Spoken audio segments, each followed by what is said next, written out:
1. Imagine the moment when Eve takes the bite. Imagine the slight crackle as the skin of the fruit breaks, then the waft of newly released smell, and finally the taste and the feel of the juice dribbling perhaps just a bit down the chin. And imagine the shock, the sudden awareness. Perhaps it hits her immediately as her teeth sink in. Maybe it happens after swallowing the first bite. Regardless, she hands it wordlessly to Adam. In my imagination, when the sudden awareness hits him too, Adam doesn't drop the fruit. He simply holds it, helplessly, arm halfway crooked. 2. I'm walking to Walgreens. Buying something, I'm sure, but mostly just enjoying the evening stroll. I'm singing gently to myself, a nigun I've composed for a line from Psalms. The music turns my mundanity into meditation. I go inside, purchase tissues or tinfoil, and exit smiling and serene. I'm primed to appreciate the light breeze, the white roses with their simple sweetness, the vague darkness of clouds against the night sky. Like I do almost every week, I walk right by him, or someone just like him, sitting on the sidewalk with his whole life on meager display. He looks up at me. And it takes a second, but then the music just dies in me. And silently I hold the tinfoil in my hand, arm halfway crooked, and the soft meditation dissolves like vapor into a suddenly jagged reality. 3. There is a moment, an undeniable, indelible moment, when sudden awareness floods you, when the comfortable clothes you dress both yourself and your world in are swept away. Undeniable because you are left stunned and naked, alone with an aftertaste of truth. Indelible, because that moment can never be unexperienced, unencountered, unlearned.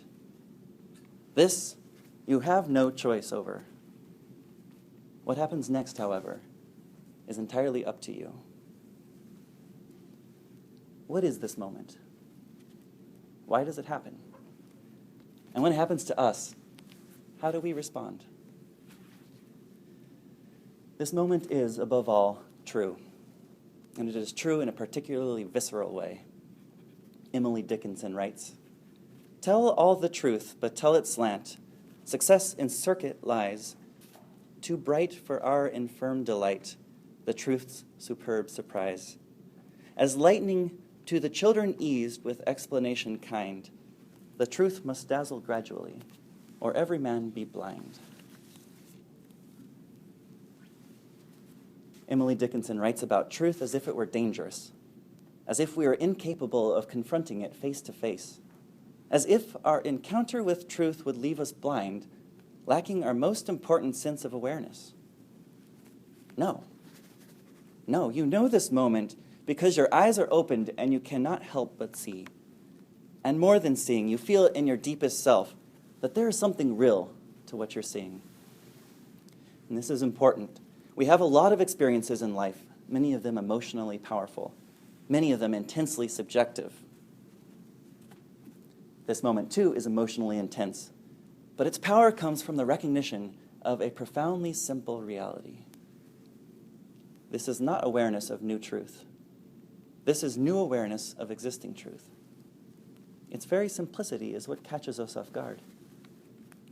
It is the type of truth that gets told and accepted and ignored most of the time. Until suddenly the moment happens and that truth that existed out there gets seared into our eyes and rises in our bellies and is coded into our very DNA. We don't change truth. Truth changes us. This moment is above all true, and it is also painful. Emily Dickinson urges us to encounter truth slowly, with kind explanation. But we are overwhelmed with new sight, new awareness, which unrelentingly displaces our self-image. there is the pain of loss. Loss of innocence, perhaps, or loss of contentment. Loss of an idea of self that no longer holds. Loss of a smaller world shattered by a bigger, scarier world. Or loss of a delightfully complex world, exposed as hollow when a simple, hard reality beckons. When Adam and Eve become Yod-e Tov Ra, knowers of all knowledge, they discover that new awareness is invariably embarrassing. There is no time to prepare, no time to rationalize, only time to see yourself lacking, only time to recognize the naked self, not your body, but your soul.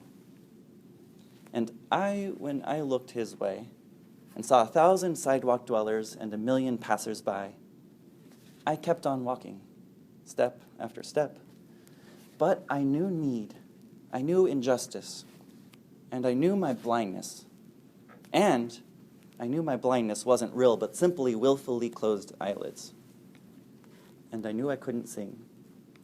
Not yet.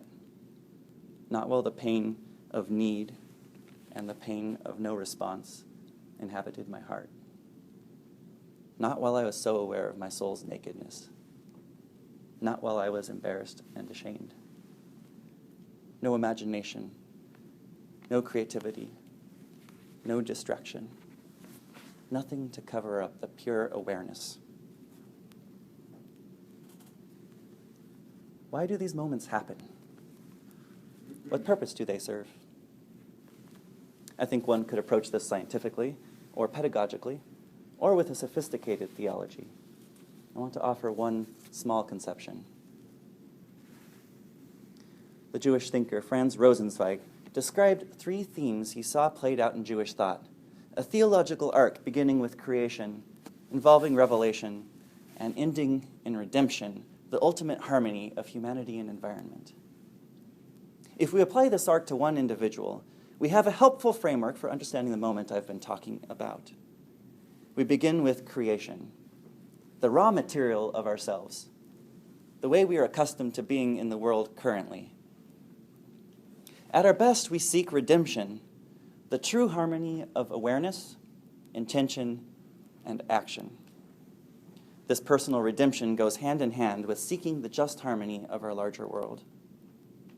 So how do we go from our created current selves to our redeemed, aligned selves? We pay attention to Rosenzweig's intermediate element, revelation. And we can do so in one of 2 ways. First, we can seek it out. My meditative nigun singing, after all, reflects a desire to engage with ideas in an emotionally compelling way for me, which over time may unlock insights and in that way lead me to a deeper understanding of how I should act in this world. Eve, too, aspired to greater awareness in life.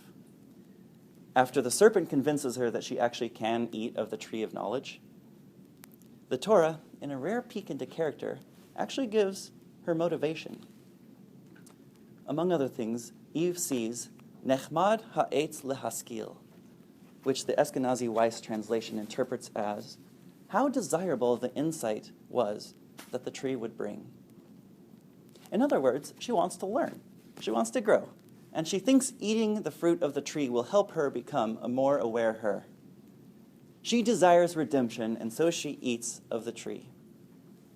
The awareness she receives is revelation, a new insight into herself that can then lead from her created current self to her redeemed, aligned, best self. Adam, on the other hand, has everything just sort of happen to him. He meets revelation in the second way. The Torah does not suggest he sought anything out, nor did the serpent talk to Adam. He moves from the created self to the redeemed self through unpredictable, unexpected revelation. And this is the moment I've been talking about. So why do we experience unpredictable moments of revelation? Because there's something about ourselves that we have forgotten, or that we have never really known, that we need to confront in order to move closer to alignment. The experience feels viscerally true because it simply exposes us to our nature and reminds us of our ideals. It is unpredictable because it catches us at times when we've forgotten, when we're out of touch with our naked selves. The function of these moments of revelation is to jolt us back into honesty and the path towards alignment. So how do we respond to these painful moments of awareness? These random moments of revelation will occur regardless of choice. But once they happen, once the fruit has been bitten, once we are left with an aftertaste of truth, we do have choice. Adam and Eve, embarrassed by their nakedness, tried to fashion clothes out of fig leaves. The first humans, the first to become aware, and the first to try to conceal, to clothe, to avoid looking at their naked truth. This is one choice. There is an even earlier choice made by Eve. She chooses, in the aftermath of revelation, to reach out to her partner, to share. How alone the experience of visceral knowledge. What could be more isolating than having a sharp awareness that others do not have? Imagine that lonely burden. Eve chooses to share, hoping to connect to another human being. Where Eve chooses to reach out, Adam chooses to respond honestly. God calls out, "Ayeka, where are you?" And Adam says, "I was afraid, I was naked, and I hid." So choose honesty, with yourself at the very least.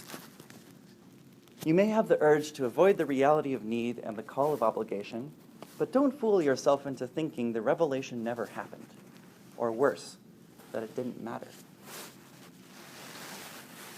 You may have that understandable urge to avoid the reality of need for a while, but the time will come when you must respond to the moment of revelation. The Torah gives us a clue about the futility of concealing our nakedness.